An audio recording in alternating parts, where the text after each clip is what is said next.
So a subscriber DM'd me asking for help cold outreaching dentist. This is how we ended the chat. These three mistakes might be the reason you haven't landed a client yet, because sending DMs and not getting replies sucks. It's worse when you don't know who to follow up or who just to leave behind. And that's the first mistake, not knowing whether your message has been seen. Most of us actually are in the routine of sending like 100 DMs a day, and that's perfectly fine, man. Do your thing. But the thing is, if you don't actually get your messages open, I'm sorry to break it to you, but you won't get a customer, you won't get replies. This mainly goes down to the spammy body behavior that we kind of see nowadays with all these AI tools that helps us send countless messages and outreach.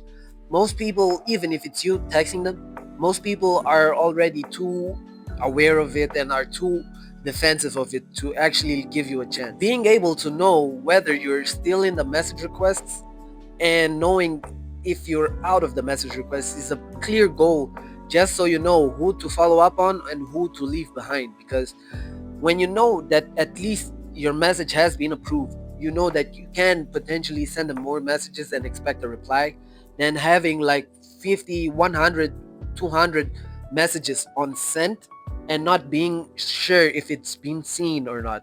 One thing you should look for to know if you're seen or if you're still on the message requests, I see it by actually looking at the message itself. So if the message I sent is on sent after 2 days, 3 days, 4 days, one of two things might have happened. Three things actually. One, the person hasn't seen the message yet, and if you wait a bit longer, they might see it and get back to you. Two, the person has seen the message and saw that you're spammy or a robot or something like that, and he or deleted the actual DM, or he just saw it and just left it there. So it will still be sent, it will come on as sent, but you won't be able to know from your end. The third way is actually the person accepting your message from the message request, and when they do accept it, that's when you can see it that they seen the message, or you can see it when they're active and where they're online.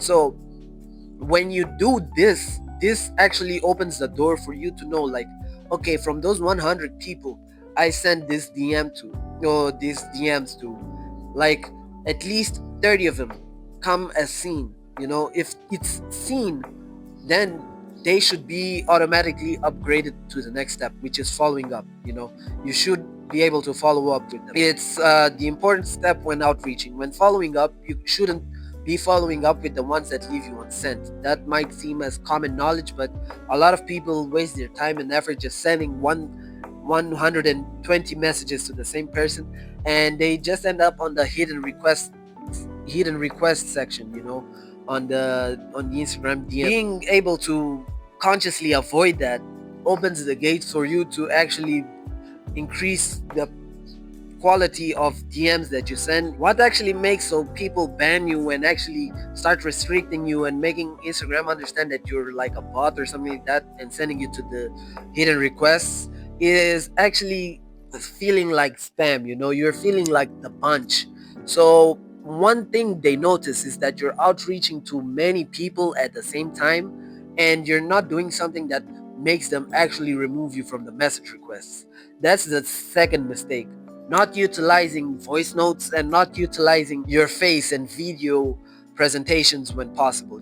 You can always send over a slide, like a PDF slide, because that's what I do. So when I'm not actually showing them a website or showing them a chat bot or something practical that I built for them, so presenting the slides and telling them what I will do, the amount of effort I put in on it and stuff like that, I go through while the slides are going on, like a Loom video. I actually just speak on top of the slides, and this is effective.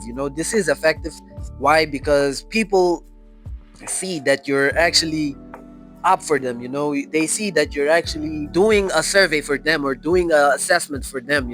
They might think less that you're a spam because it's very, very personalized, and if you don't have like errors pronouncing their names and stuff like that, it will skyrocket. It will come to a point where he will actually know that, yeah, this guy knows, he follows my content, while we all know you just spent like 3 minutes and a half just trying to pronounce his name right and just kicking on the video and starting, So one thing I do is, as the first message, what I usually do is send them a voice message.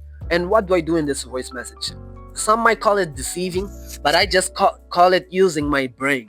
What I do is I also receive some messages outreaching from people pitching me services like designing this, making this for me, or editing my videos and stuff like that. And this is something that I haven't seen before. I haven't seen yet, and that's why most people can't even get to the next step with me, where I trust them to actually give them some credentials or some information to work on. This is actually opening the gate for conversation first. You shouldn't be kicking them down. You shouldn't be outshining them. There's a very, very important quote. I don't remember the book, but it actually says, like, don't outshine your master. Never outshine your master. I think that's the law of power. It would be bad if your worker or your personal assistant like comes at you like, the way you're running your business, it's whack. I really feel like you should change this, change that, change that. And I really feel like if you're paying them the salary and it's not their jurisdiction or their department, you'll just look at them like, screw you, and just continue doing what you're doing. And you might know that they're saying the right thing, but it won't resonate the same way as you actually making them feel the problem and actually going for it. So first things first, while sending the voice message, you firstly want to say their name. You want to say their name, and as in the first 3 to 5 seconds, you have to have the hook in there. That's something that's going to make a lot of things like copywriting and a lot of things like that become a whole lot more easier. So I read in this book, I think it's called the Copywriter's Handbook, and what happens is it talks about persuasion actually, and I might be remembering it off the brain or how I remember it, but persuasion stands from the first phrase or the first sentence. When you have a piece of content, the first sentence should be bold, should be enticing, should make you want to read the second sentence. The first should be enticing, the second equally, third a bit less, but as the pacing continues, you know what to do. Just lead them to what you're actually doing. Then you'll consider that the person is hooked, but the structure might has to be like that. So that being said, when you're sending the voice note, firstly, you want to actually say that you have something for them. Like, as soon, I usually use that as the hook. I usually test this one, and I actually test another one that I'm going to let you know, but this depends on the niche. But I'll give you two options. So from those two, you'll figure out which one works best with you. So the first one is actually leading up with something on the sorts of, what's up, brother Mac, hope you're doing well. I know this might sound weird, but I actually made you a website. I designed it to you because I know that you're managing these clients and having this thing and that thing. So having this will boost your engagement and actually make you more money in the long run. So I just made it for you, and I'm ready to send you a Loom video in case you want to see it. Just me explaining some things that I did there and some aspects that might help. This doesn't work as well because you're also, or it does work 50-50, because if you find someone who is actually willing to do it, they will give you the chance to prove yourself, but it's not guaranteed. But you at least have your foot on the door. When you have your first foot on the door, then it's easier for you to actually be able to find out other things they might need help on and spearfish from that. While the second is actually being able to make a question or something like that that prompts a response. So one I use commonly or I use frequently is like, hey sister Julie, hope you're doing well. I'm not doing too bad myself. So I ran into some troubles going through the link in your bio or something like that. So I'm running into this. I don't know if it's my phone or my network. Don't know what's wrong, man. So please, if you have the time, just send me over the working link here, please. And yeah, I'll be happy to have a look at it when you send it over. Thanks in advance. In this situation, they will actually have the urge to reach out for you because they will think you're a customer or you're a client. So they will urge to get back to you. They will respond.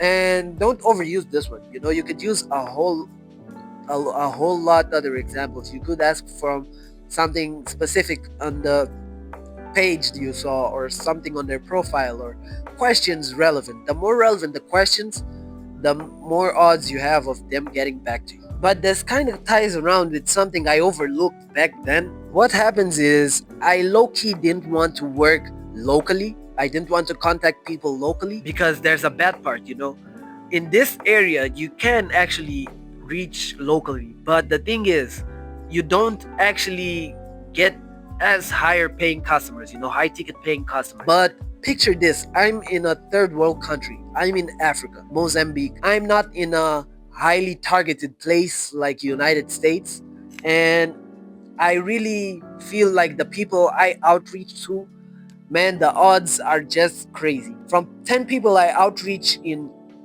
the US, I can get like five, four impressions, max, and that's in a good day. If I go on for like Australia or like UK or other places like in Europe or stuff like that, like Portugal and Brazil, because I also talk Portuguese. I thought you knew that. When I outreach to them, I get like 6, 7 out of 10.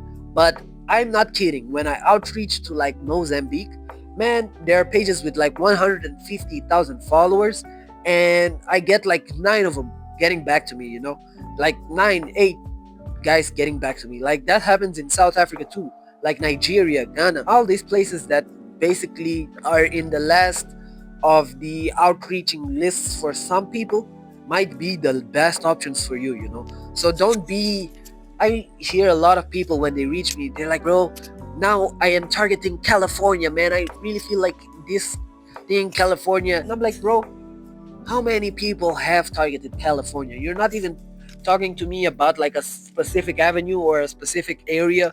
You're just saying California. You could go one step lower, like a different state or a less known state, or like if you go for neighborhoods or stuff, like niching down, no other people are also in this, trying to contact the same exact people that you're trying to contact. So try expanding, man. Try searching for different places, like even places that you might have a bit of a language barrier. Try, bro. If you speak a second language, that's cool. Try it as well. Try, if you speak French, try French-based countries. If you have to dibble dabble in some African countries, you can.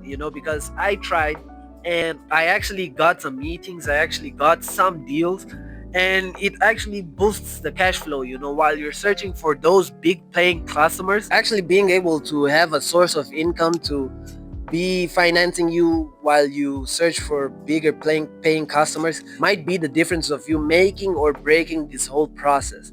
If you go to school or if you have a 9 to 5, it can be draining as hell. But if you do it the right way and use the locals as passive income, while you sum up that professionalism and sum up that courage to actually pitch some people the right way, I really guarantee that most people will not even notice that they don't have foreign customers.